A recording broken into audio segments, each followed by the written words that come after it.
Saya Dito, selaku ketua dari pasar komunitas dari Survive Garage sebagai kolaborator.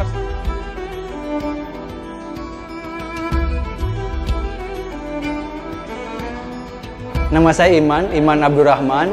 Saya dari Jaringan Radio Komunitas Indonesia, dari Bandung sih, tinggalnya di Bandung. Sengaja ke Jagongan Media Rakyat ini karena ini adalah event rutin. Saya udah 4 kali ya hadir di model Jagongan ini dari tahun pertama sampai yang terakhir ini. Saya Rosa Fania Setowati, mahasiswi Sanata Dharma. Saya menjadi relawan di Jagongan Media Rakyat ini sebagai editor dan reporter di bagian media dan publikasi.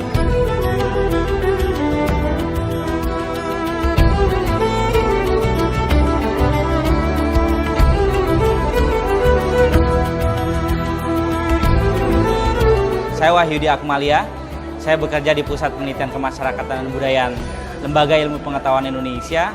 Saya di sini sudah terlibat pada 2 kelas ya.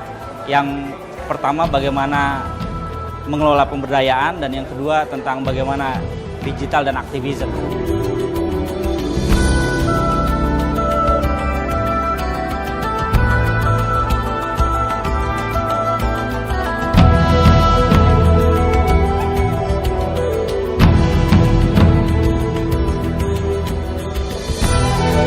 Jagongan Media Rakyat atau JMR adalah agenda 2 tahunan yang diinisiasi oleh Combined Resource Institution.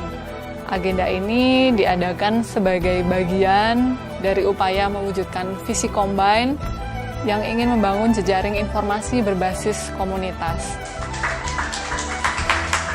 Di JMR ini, kami menyediakan ruang untuk komunitas dan lembaga dari berbagai latar belakang bertemu. Komunitas dan lembaga ini adalah mereka yang selama ini sudah melakukan berbagai karya nyata di lingkungannya masing-masing. Mereka akan berbagi pengalaman, pengetahuan, ide, inovasi maupun kreativitas dalam upayanya untuk mendorong perubahan sosial di lingkungannya masing-masing.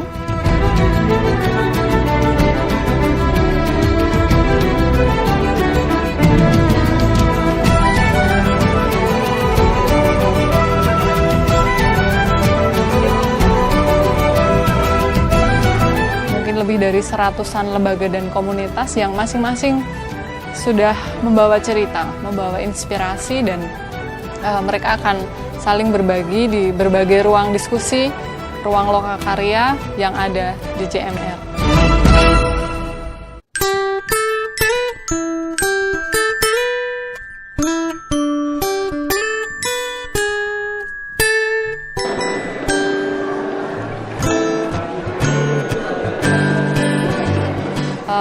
Tahun ini Jagongan Media Rakyat mengangkat tema menganyam inisiatif komunitas. Kenapa tema ini diangkat? Kami percaya bahwa selama ini ada banyak sekali komunitas yang dengan upayanya masing-masing secara mandiri telah berupaya untuk menyelesaikan, mencari solusi atas persoalan-persoalan yang dihadapinya. Kadangkala mereka tidak didukung oleh negara. Tetapi mereka tidak putus asa, dengan segala daya dan upaya mereka mencoba menghadapi persoalannya secara mandiri.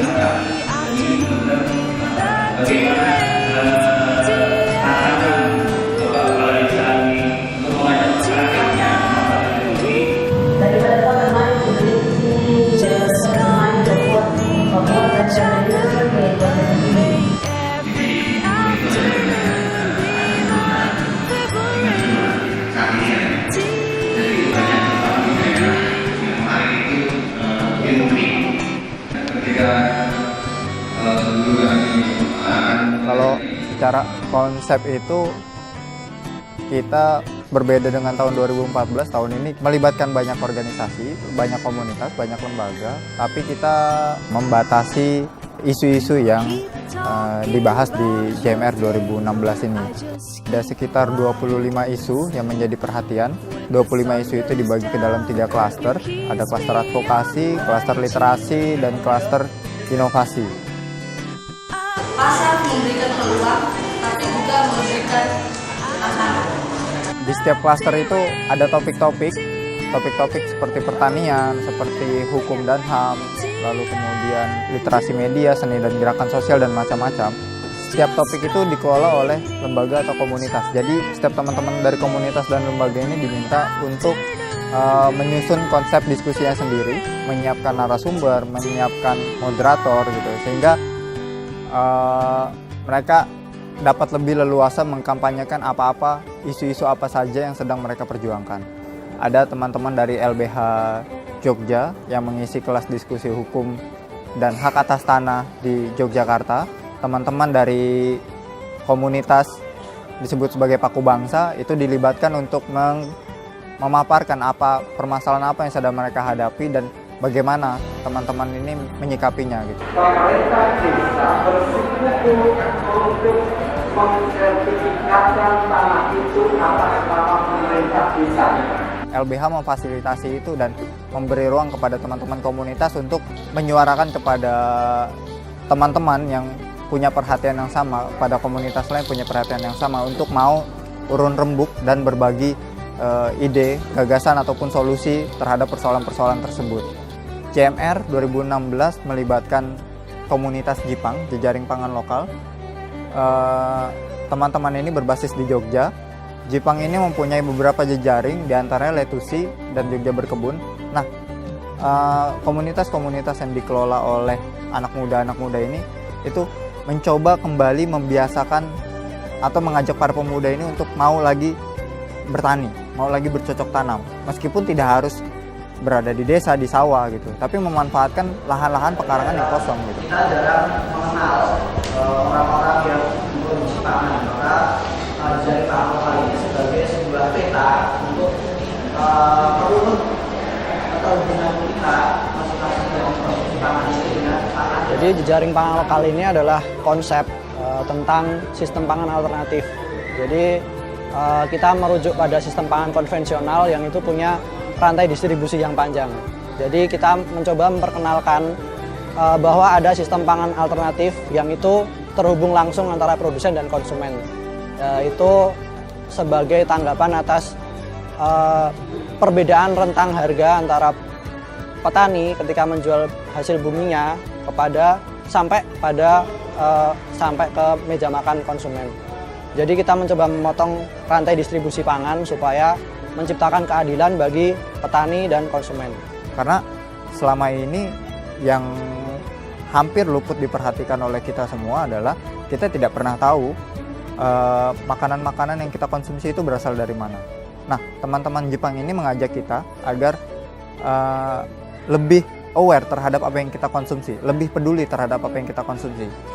Kami sebenarnya bergerak di bidang pengelolaan pengetahuan, knowledge management. Jadi kita mencoba memetakan jejaring pangan lokal di lingkup DIY ini seperti apa. Kemudian kita mempertemukan pihak-pihak yang sekiranya punya latar belakang yang bisa mendukung dengan jejaring pangan lokal ini.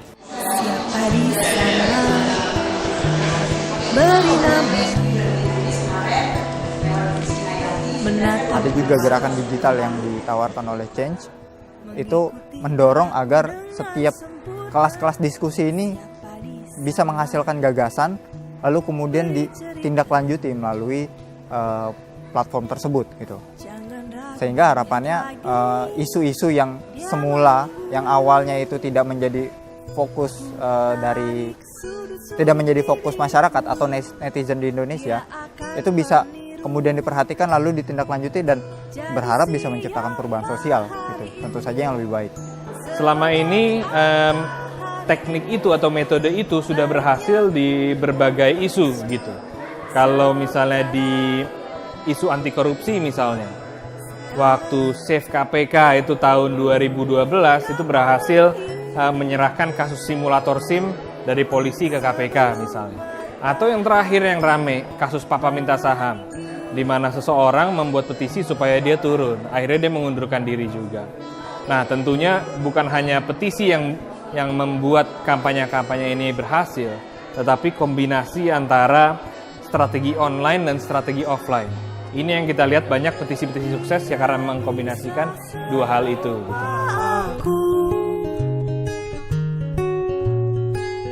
Gitu. Ini luar biasa bagi kami sebenarnya. Jadi kenapa sampai Desa Andringo totalitas di JMR? Itu karena kita pengen memberi pelajaran dan belajar terhadap sebuah konsep yang bisa kita pelajari di sini. Desa Andringo selain operator workshopnya tadi sudah kita lakukan, operator workshop untuk wisata berkelanjutan. Kita juga punya stand di Andringo. Kita sebagai narasumber juga. Nah itu kan kita belajar banyak di situ. Nah kami dengan Jagongan Media Rakyat JMR ini pengen menimba ilmu yang sebanyak-banyaknya, baik sebagai pengelola, baik sebagai operator, baik sebagai berbagai macam materi yang ada di JMR ini. Jadi luar biasa, sehingga kami totalitas untuk mengikuti JMR ini. Berarti keluar uang tidak masalah, jauh tempat kami.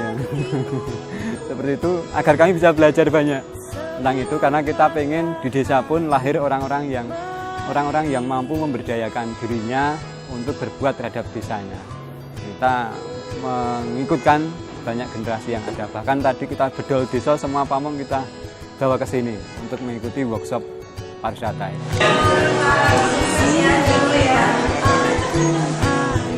Nanti bisa diperhatikan bahwa 4 orang yang ada di sini betul-betul berasal dari latar belakang yang sangat berbeda.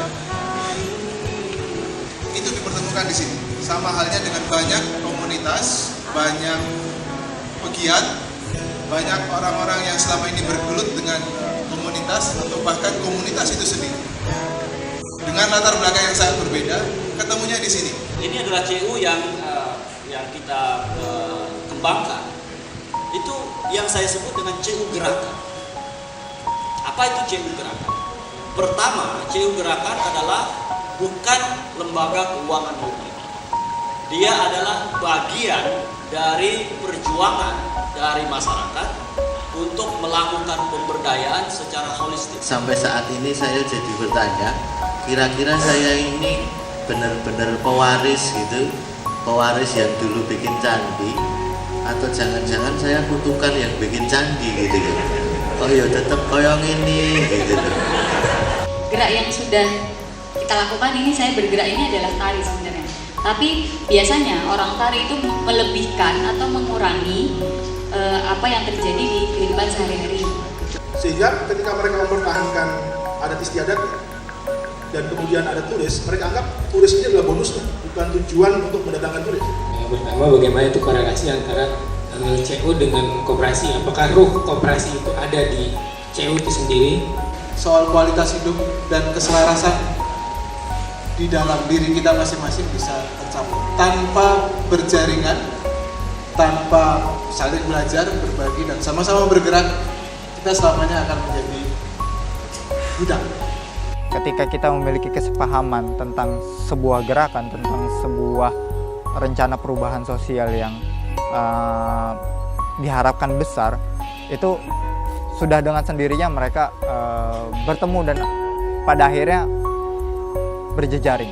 Pada akhirnya kemudian berusaha menciptakan gerakan-gerakan yang lebih konkret yang bisa membuat ya Indonesia ini menjadi lebih baik.